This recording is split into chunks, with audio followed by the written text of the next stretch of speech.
en la línea telefónica, nos da mucho gusto saludarlo, al secretario de Economía, Ildefonso Guajardo. Secretario, muy buenas tardes. Antes que nada, feliz año. ¿Cómo está? Igualmente, Salvador, qué gusto saludarte. Felicidades.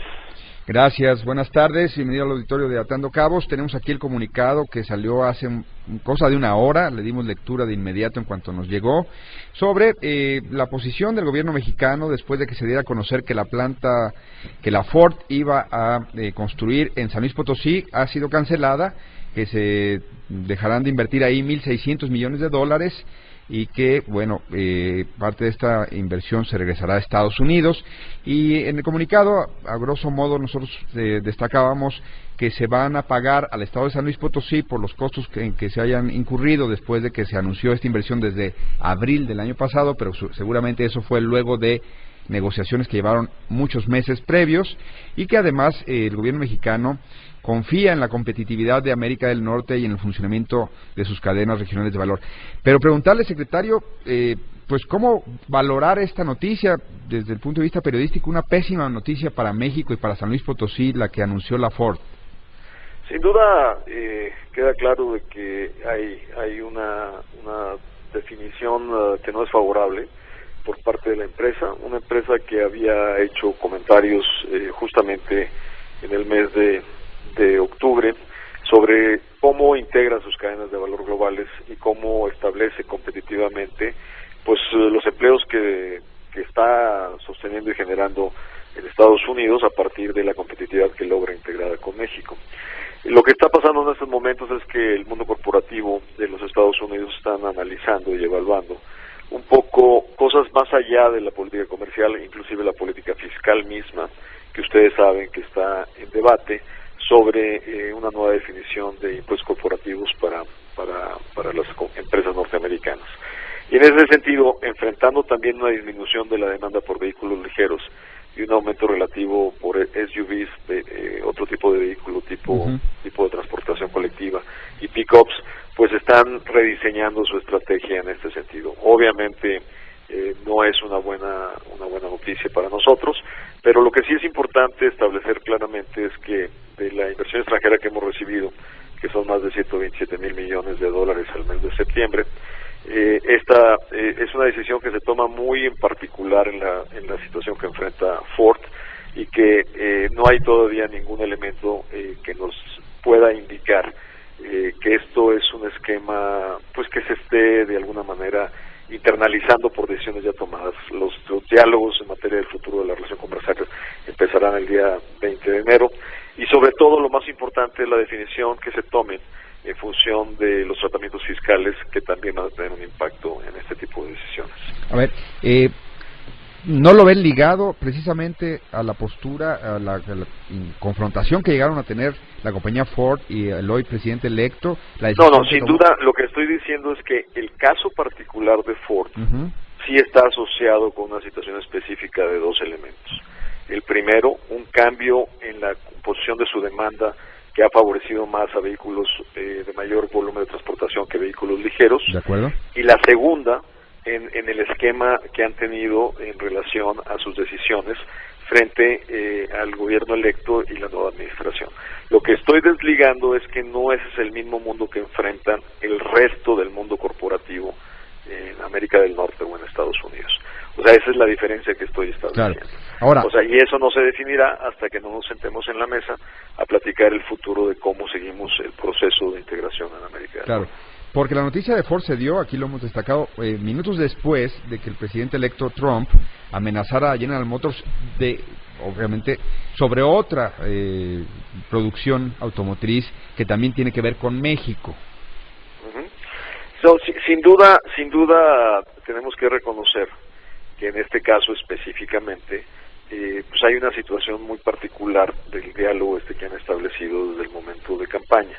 Pero también hay que reconocer que General Motors salió adelante a dar una explicación de por qué ha tomado las decisiones. Recordemos que la mayor parte de la producción se sigue manteniendo en Estados Unidos, y gracias a lo que se produce en México logran una competitividad frente a otras regiones como la región asiática o la europea.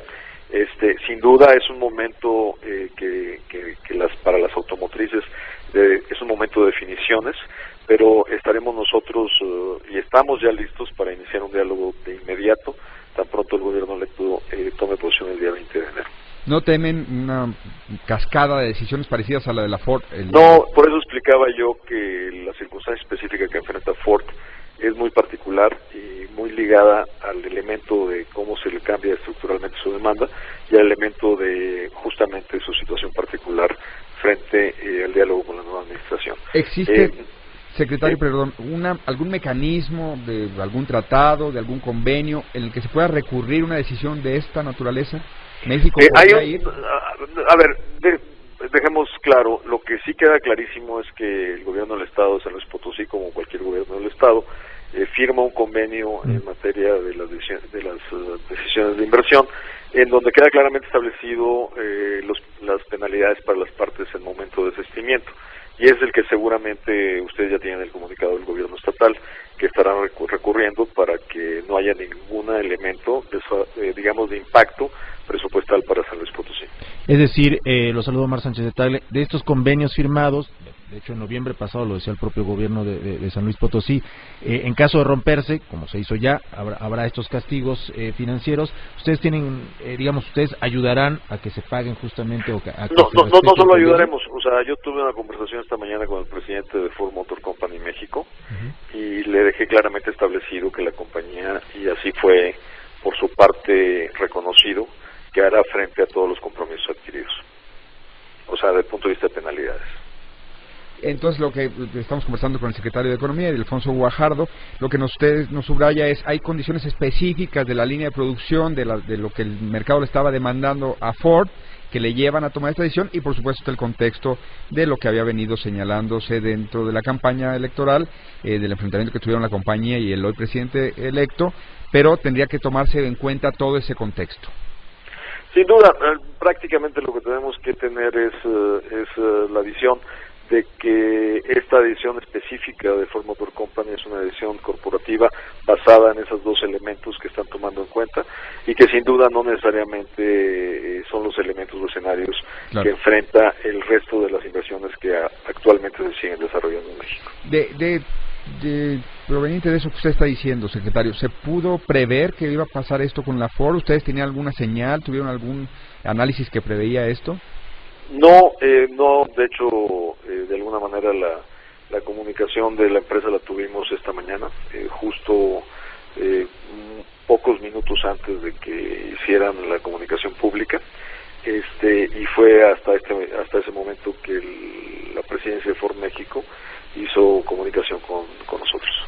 Secretario, hay críticas de que le ha faltado al gobierno mexicano ser proactivo, manifestar una estrategia, definir líneas de acción frente a lo que han sido señales consistentes de el otrora candidato Trump o el presidente electo, en la señal de va a forzar a las compañías americanas a privilegiar el mercado, a llevarse empleos a suelo norteamericano, a suelo estadounidense.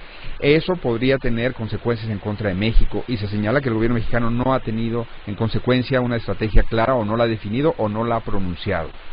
El punto fundamental en este esquema es que tanto México como Estados Unidos trabajamos en una economía de mercado. Las condiciones particulares que se han expresado han dado resultado para aquellas compañías que tienen algún tipo de influencia o presión, como ocurrió ya en el caso de la compañía Carrier, que es parte de United Technologies, y que de alguna manera su principal consumidor es el gobierno de los Estados Unidos. Afortunadamente, la mayor parte de las compañías no dependen necesariamente de las compras gubernamentales y funcionan en una condición de realidad de los mercados. Lo que nosotros estamos fincando claramente es en acciones que nos lleven a poder establecer las condiciones de una actualización de nuestra relación comercial que nos permita favorecer a las tres economías que forman parte de América del Norte. Obviamente, como usted sabe, es un gobierno electo que está en proceso de toma de posición el día 20 de enero y estamos listos en el momento de ratificación de los responsables para entrar en un diálogo abierto y dirigido a cómo fortalecer justamente la posición de México, Estados Unidos y Canadá dentro de esta relación comercial. México estará muy atento a cualquier definición que se tome en materia de política pública para seguir manteniendo el ambiente de competitividad de la inversión extranjera directa, como quedó claro en el comunicado que lanzamos, donde hemos sido exitosos a recibir más de 127,000 millones de dólares en estos 3 años y un poco más y medio, casi 4 años de administración, y la cifra cerrada a septiembre nos muestra pues que hemos superado casi el 60% lo que recibimos en el mismo periodo del sexenio pasado. La idea es, a través de este diálogo, asegurarnos que América del Norte siga siendo competitiva frente a Asia, frente a Europa, frente a otras regiones del mundo que integran economías perfectamente complementarias que nos ayudan a competir como región frente a otras regiones. Secretario, tenemos que hacer un corte, nos gustaría pedirle que se quede en la línea telefónica porque también el auditorio también nos está pidiendo que le preguntemos en torno a las repercusiones en otros temas de lo que fueron el anuncio del aumento en las gasolinas, en el diésel, en diciembre pasado, y bueno, por ejemplo la Canacope está señalando que será la cuesta de enero más difícil de la década y nos gustaría mucho saber el secretario de Economía y de Alfonso Guajardo qué puede comentar al auditorio con respecto a eso. ¿Nos puede aguantar? Sí, con todo gusto. Estoy tomando otra entrevista que llega en 5 minutos, solo si no entra, con todo gusto me quedo. Seguramente la vamos a alcanzar, no se preocupe. Gracias, secretario. Volvemos con usted. Le agradecemos al secretario de Economía y de Alfonso Guajardo, quien ya se va a otra entrevista, pero le agradecemos que se haya quedado. Nada más para rematar la conversación, secretario, porque es un tema que nos está pidiendo la ciudadanía que le planteemos. Dice la Canacope, según sus cálculos, que hasta en 10 puntos porcentuales subiría la canasta básica por el alza de combustibles y de la luz eléctrica, de la energía eléctrica y del gas. Un comentario de su parte, secretario. Esa es una apreciación evidentemente demasiado amplia. Lo que le puedo decir es que muchos de los elementos de la canasta básica tienen varios componentes. Por ejemplo, en el caso de productos como la tortilla, productos que derivan de materias primas como granos, una parte importante de estos precios en pesos se han mantenido constantes gracias a que el precio en dólares en los mercados internacionales se venía reduciendo. El que haya un incremento en materia de costos por energía o electricidad que es relativo, dada la reversión de esta tendencia creciente que se tuvo en el 2016, pues sí tendrá un impacto, pero desde ningún momento de 10 puntos porcentuales de sus costos en su integración.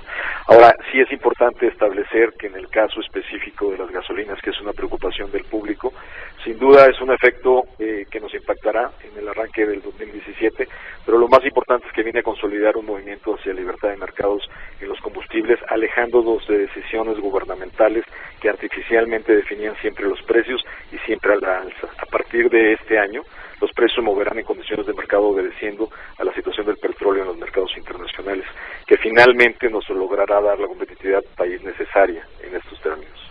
Muy bien, te agradecemos al secretario de Economía y el de Alfonso Guajardo la entrevista que tuvimos aquí en Atando Cabos. Gracias, secretario.